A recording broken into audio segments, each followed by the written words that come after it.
umuwi. Ay ako po talaga ayaw ko po sana na ma-bypass. Lalong-lalo na po yung consulate natin dito. Yung embassy natin, yung consulate, ayaw ko pong ma-bypass.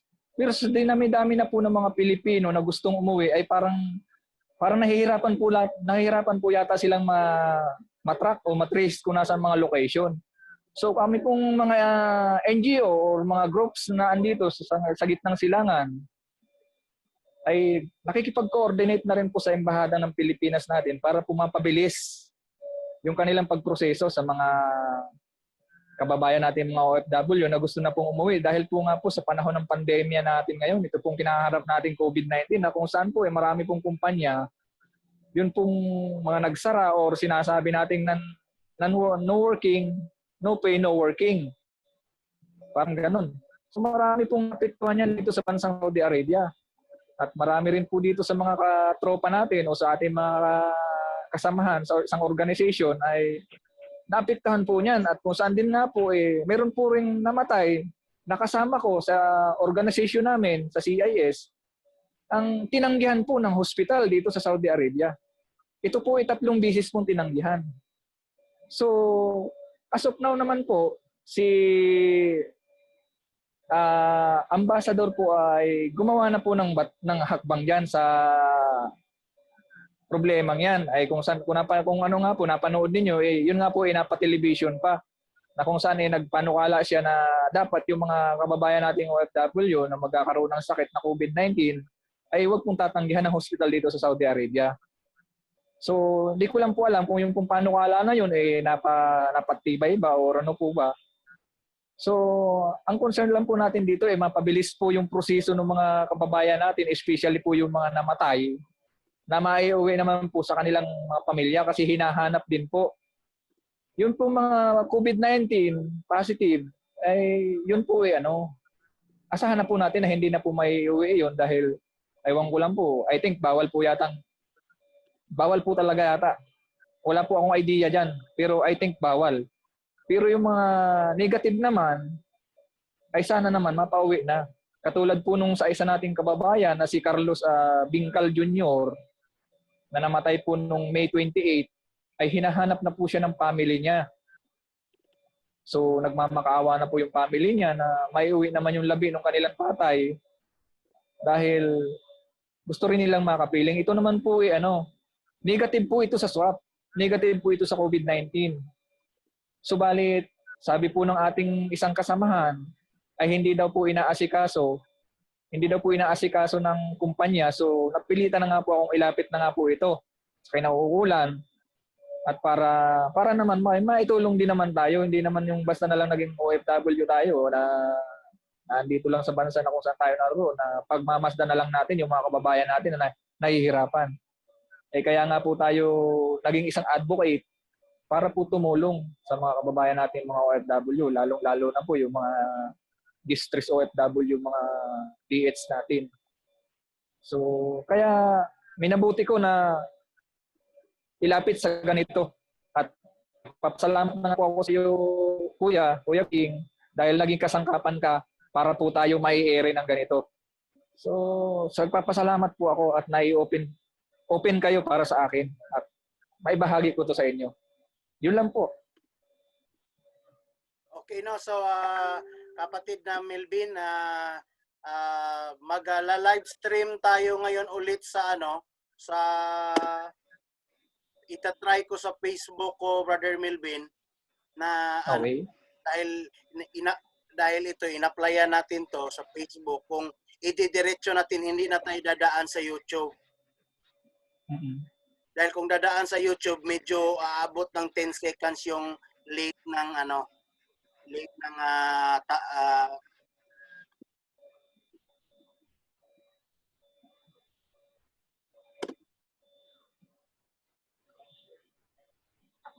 Okay, we will be live, Brad Melvin, na Facebook, pwede na.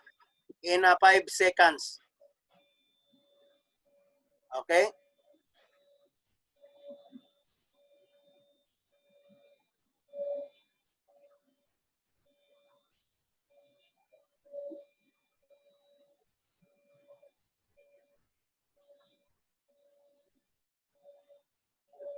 Okay? So, Brother Melvin, nakita mo na, Brad? Hindi pa po, hindi pa po. O, sa Aman Sumbang, naka-live na tayo. Pwede pala dito direct. So, at least, naka-live na tayo. Miss Jonalyn, naka-live tayo sa Facebook ko. So, para at least ma-share natin sa mga organization natin.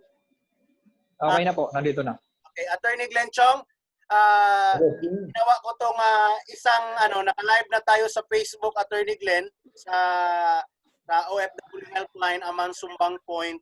So, again, Brother Melvin, dahil kanina hindi narinig ng ating mga naka-live kanina yung panawagan mo and yung problema nga sa repatriation dyan sa Saudi Arabia, at least andito na si Attorney Glenn. So, Brother Melvin, you have the floor.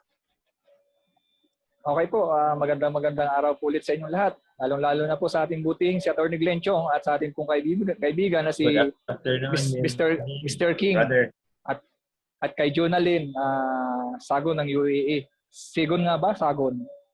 Segon.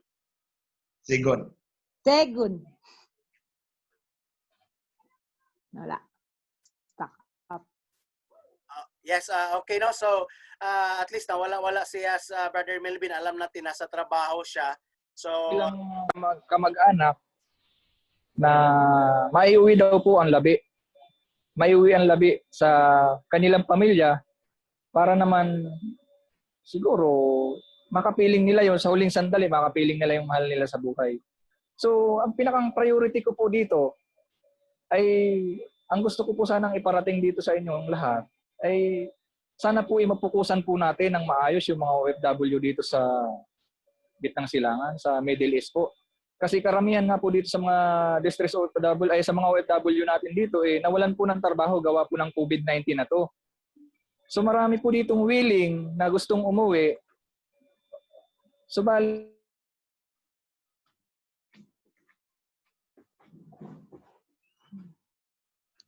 okay, okay no. So, putol-putol si Melvin. Siguro maghahanap siguro siya ng magandang signal. So, at least Miss Jonalyn. Para din naman sa ikabubuti ng lahat. Para po naman sa ikabubuti ng mga kababayan natin. So mas pinilit ko nang ilapit ito kay Brother King at para malaman ng taong bayan, ng mga mamamayan na may ginagawa din naman tayo. Ano pat naging isang advocate ako kung hindi ako tutulong sa mga distress OFW natin. So, ito na yung way at ito na yung panahon para kumilos na tayo. Kumilos na para sa mga kababayan natin, para sa mga OFW na natin na nahihirapan na. Ako nga po sa totoo na naka-on job ako pero ginagawa ko ito bilang tulong ko at pagmamahal ko sa kapwa ko Pilipino. Pagmamahal ko para sa inyo. Kaya hinihiling ko na sana naman bigyan ng aksyon or bigyan ng yung focus ba, yung matibay na yung konkretong atensyon yung mga OFW natin ditong mga nangangailangan ng tulong na maibalik po natin ng maayos at matiwasay dyan sa bansang Pilipinas. Sapagkat sila naman po ay gusto na talagang umuwi dahil nga po nakakadanas na nga po sila dito ng hirap. Kung napapansin nga po ninyo, meron na nga pong nangangalkal sa basurahan. Ay dala po ng gutom yun. Hindi po natin masasabi na sila po ay nakareceive ng ayuda. Alam po natin na may ayuda dito. Kaya lang hindi naman po lahat is-selected. Kasi ano lang po may tinatawag silang ano ba tawag doon? May ano lang sila may guidelines.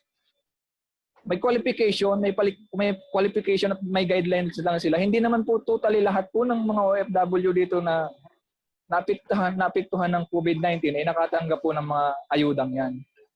So, yung mga gusto na pong umuwi ay tulungan na po nating mapauwi as long as possible para naman po makapiling na nila yung mga mahal nila sa buhay.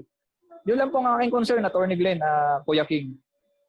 So, Attorney Glenn, so anong may tulong natin ito, Attorney Glenn, itong problema sa Saudi Arabia? At least mabigyan kita dito ng update sa UAE. Pero itong kay Melvin talaga problema dahil may namatay na nga na nahihirapang pauwiin. At ang alam ko nito, Attorney Glenn, hindi ko alam ang proseso sa Saudi Arabia. We have to connect nito sa UMWA at saka sa DFA, Attorney Glenn.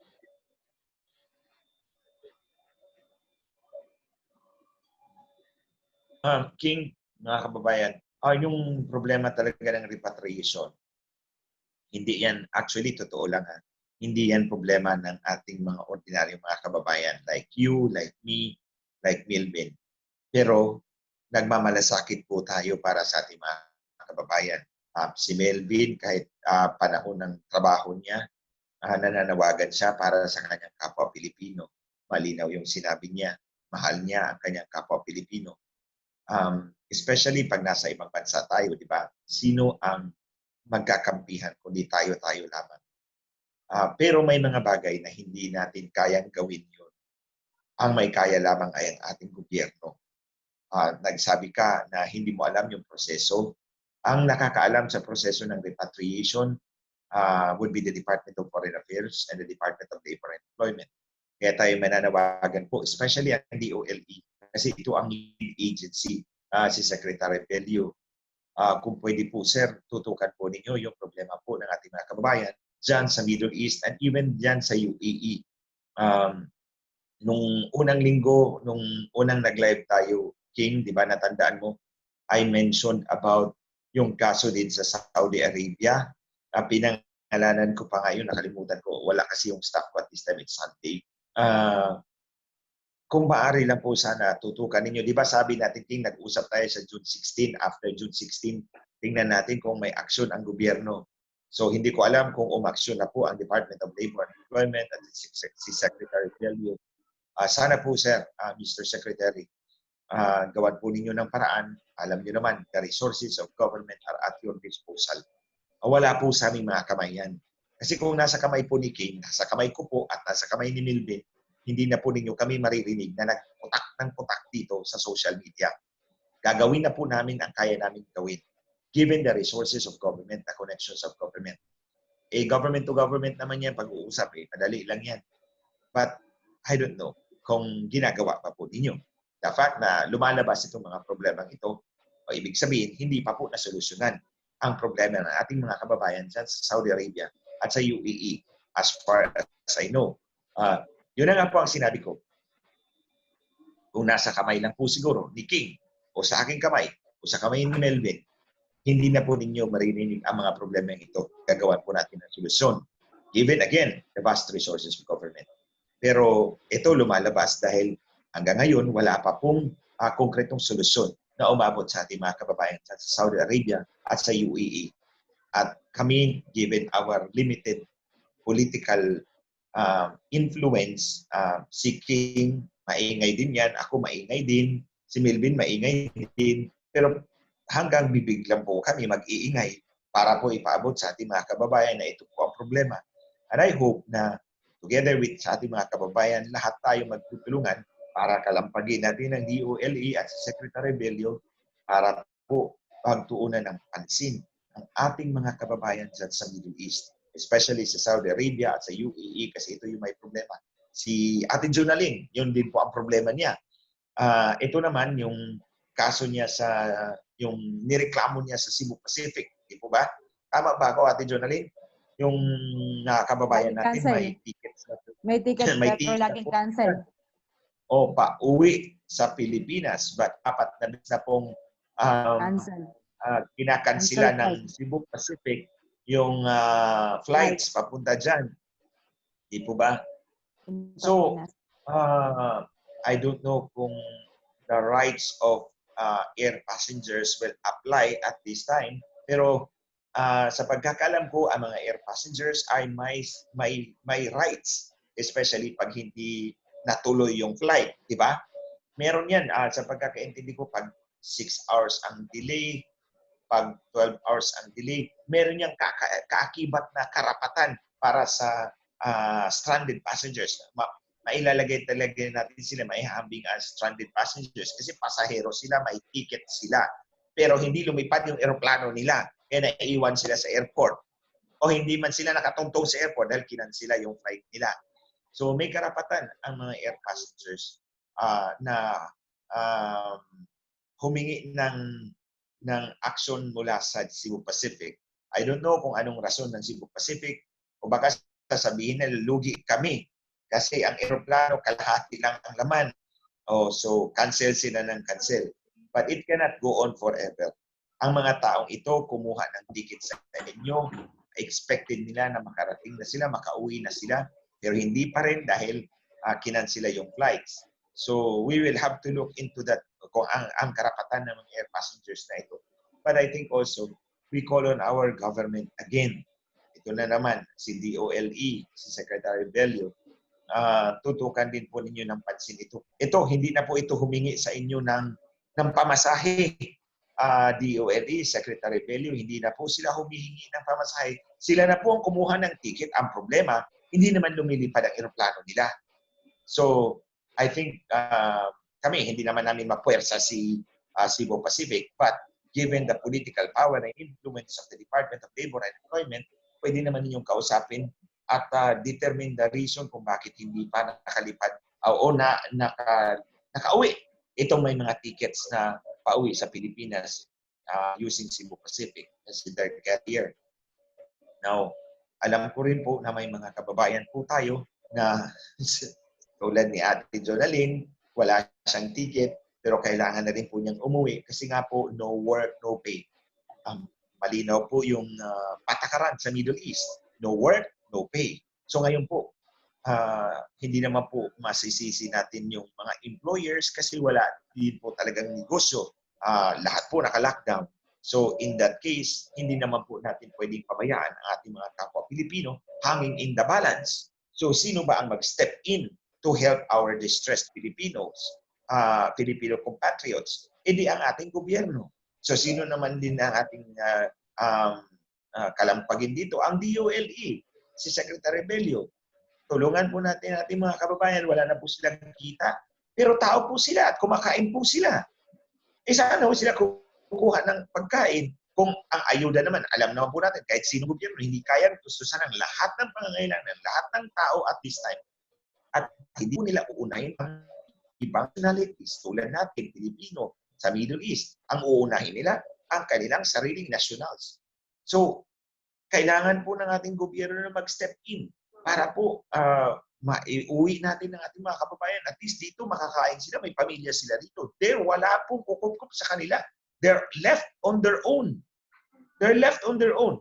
Ang inaasahan na nila, ang pamahalaan nila na magpakita ng totoong pagkadlong sa kanila, totoong pagsilbi sa kanila. Because remember, ang ating mga OFWs are part of the great mass of people.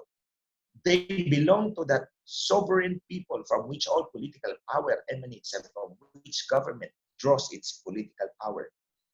So, sa pagsilbihan po natin ng ating mga kababayan, kung kailangan na po natin talaga sila, iuwi po natin sila. Huwag po natin silang hayaan na mangalkal sa basurahan para lang makakain. It is never good for the dignity of our republic. It is never good for the dignity of our.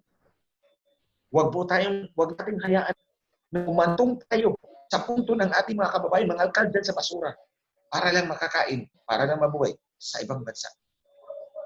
Kung gagawan po natin ng paraan yan, I always believe in this dictum. If there is a will, there is a way. Kapag may political will ka at gusto mong mangyari yan at gusto mong matulungan ang tao bayan, ang mga kababayan nating OFWs in this particular case, magagawa mo yan. Makakapaghanap ka ng paraan. That's what I always believe. Walang imposible. Not because we are God. Walang imposible because we have the resources of government at our disposal. So yun po ang panawagan ko sa Department of Labor and Employment, yun po ang panawagan ko sa Secretary Bello. Itong kaso po natin ng ating mga kababayan sa Saudi Arabia at sa Middle East. Andyan po si Kuya Melvin, andyan naman si Ate Jonalyn. Siya kailangan na po rin po talaga niya makauwi. At wala po siyang trabaho, wala po siyang kita. I hope the government will step in. Okay, at tama ka, Attorney Gleno. Ate Jonalyn? Yes, tama ka, Attorney Gleno, na at least nabigyan natin ng pagkakataon ngayon itong mga kababayan natin na masakit nga. Tama yung sinabi ni Melvin, Brother Melvin, na nangalkal na nga. Nakita ko last week, Kuya Glenn, na nangalkal na lang sa basurahan yung mga kababayan Pilipino. At alam mo ba, Kuya Glenn, na sobrang init ngayon sa Middle East dito. Sobra 50 dito ang init. So, gutom ka na, Kuya Glenn, wala bang pagkain yung tiyan mo, Sobrang init pa talaga, sabihin ko sa iyo, hindi mo makaya. Ang aircon ko ngayon dito sa bahay, 24 hours na walang stop. Patayin ko siya dahil gusto kong mag-save ng kuryente dahil pandemic na ngayon. Anong ibayad natin? Pero hindi ko kaya na 10 minutes. Parang nag-aasma ako. Hindi ako makahinga, Kuya Glenn. Dahil sobrang init talaga. So, naintindihan ko ang sakit ng loob ni Kuya Melvin sa mga kababayan natin dyan sa Saudi Arabia na nahihirapan talaga ngayon sa gitna ng pandemya. So, especially Kuya Glenn, yung panawagan natin sa mga OFW sa Saudi Arabia dahil dito sa UAE hindi pa naman nangyayari yan, yung mga na positive na Attorney Glenn, na positive na mga OFW na Pilipino na nasa bahay lang sila namamatay. Alam naman natin na sabi mo unahin talaga nila ang sarili nila. Pero ano ang magagawa ng gobyerno natin, Attorney Glenn? Panawagan natin. Alam mo, nakita ko yung pinakita senior ni Kuya Melvin kagabi, di ba, nung nag-meeting tayo, pinakita niya yun na naawa ako doon sa lalaki na OFWs na habang naghihingalo siya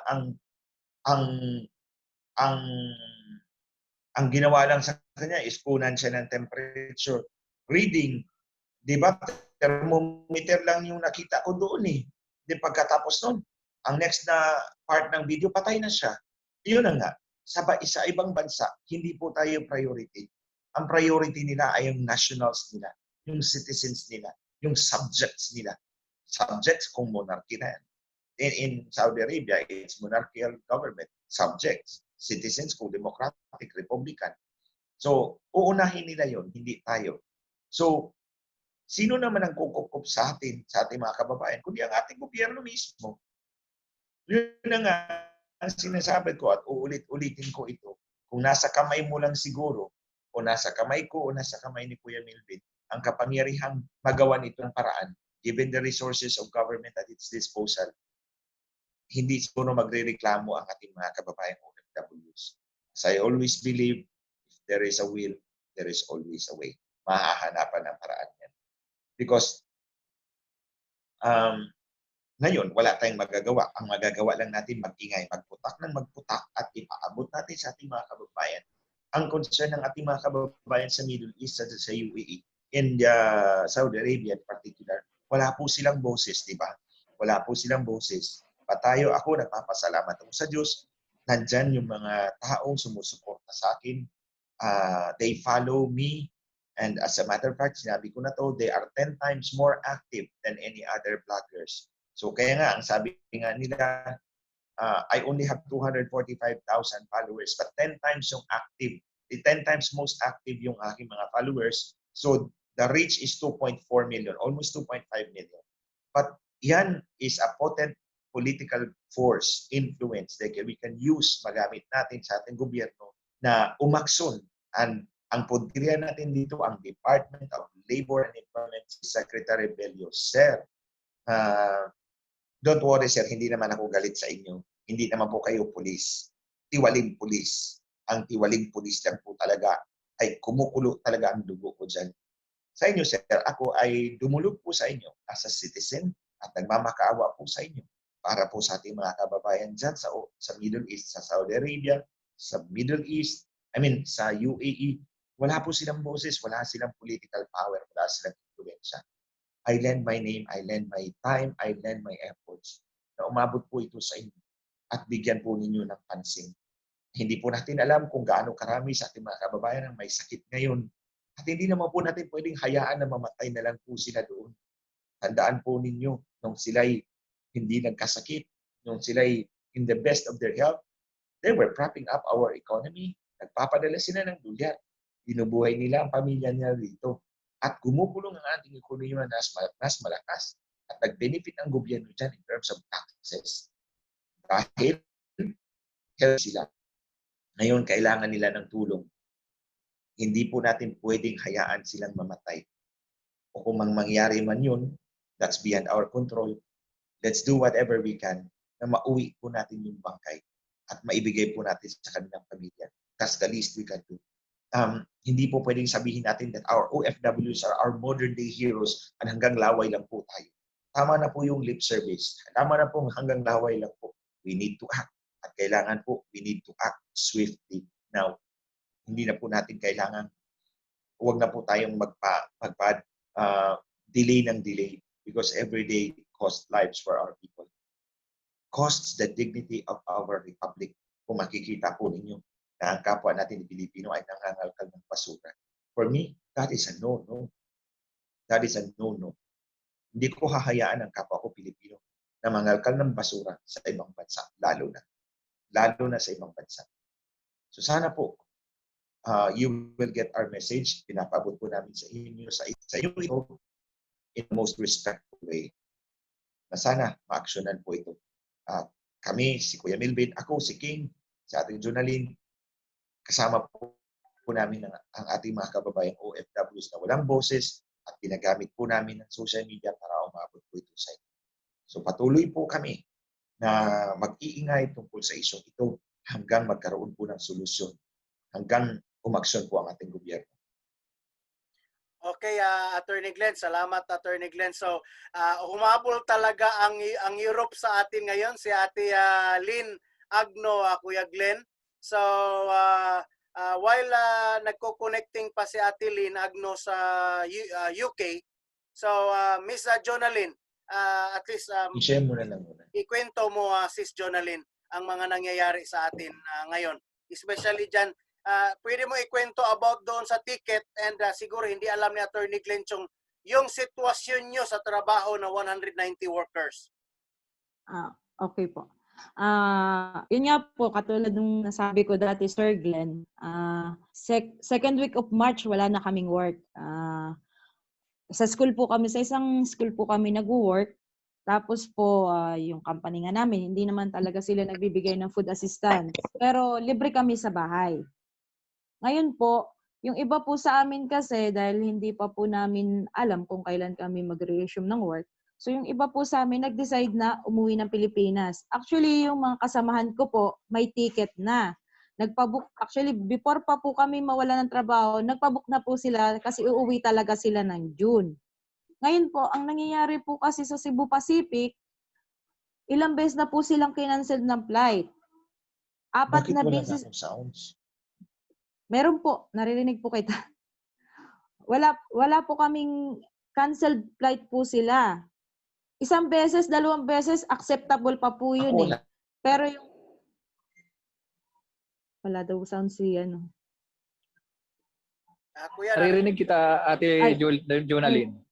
Sige lang, tuloy lang, Miss Jonalyn.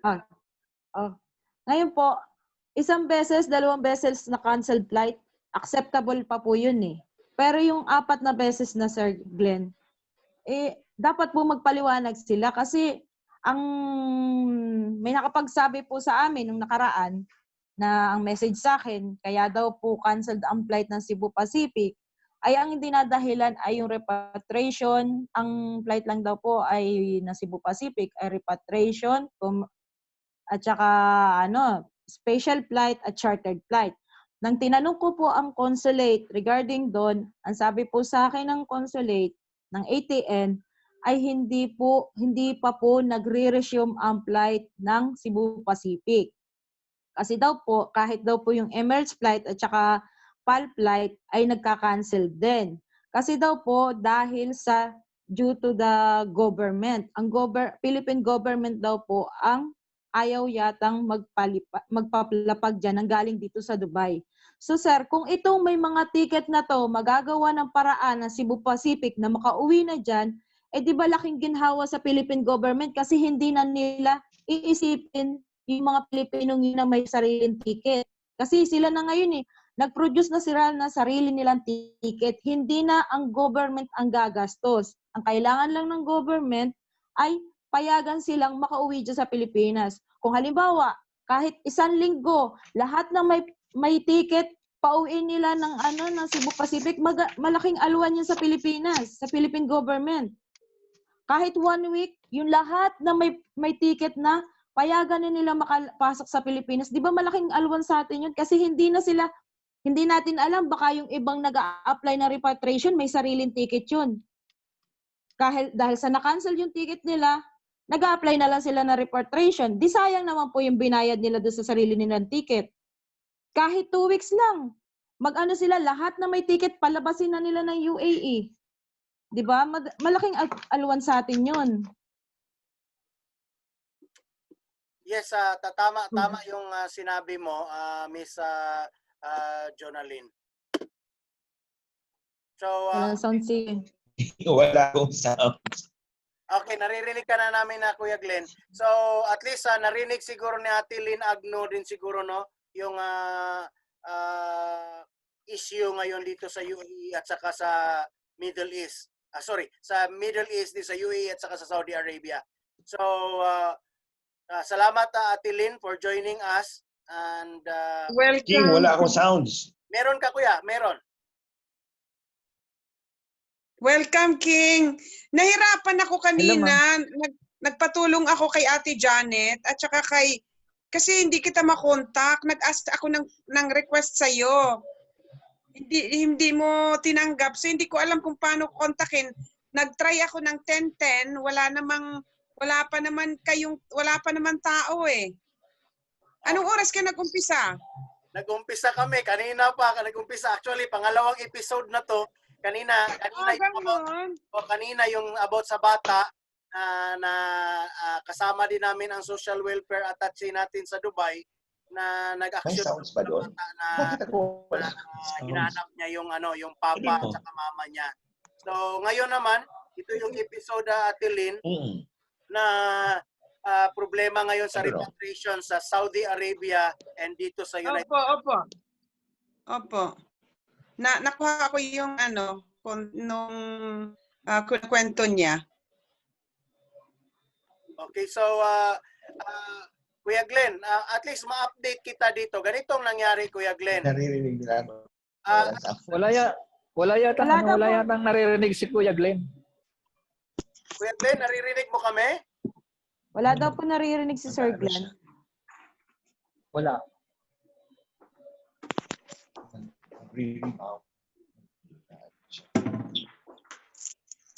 Walang naririnig si Kuya Glenn. Sir Glenn, press nyo po ito.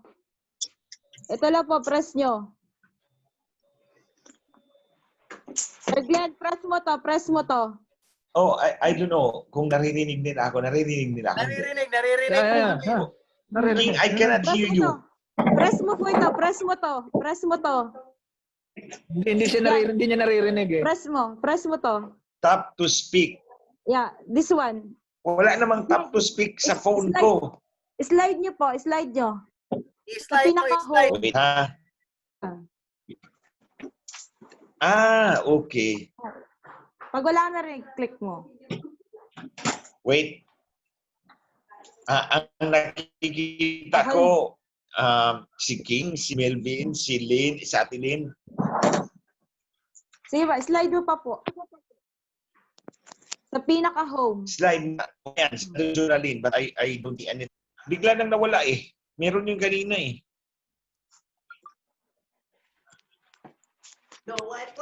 Okay na po? Naririnig ka namin. Naririnig ka namin. Diyan na lang ako magikinig. So, Ayan, nakangiti na si Ate Lynn. Opo, dinig na dinig Always ko po kayo. beautiful Lynn. Agno. I don't know. Guys, I really don't know bakit nawala Kuya King, assist ko muna yung visitor na i-assist ko muna. Baka may pinindot ka dyan, Brother King. wala akong pinindot dito, Kuya. Tayo kasi, ang phone mo dapat naka-phone. Tawa pa siya.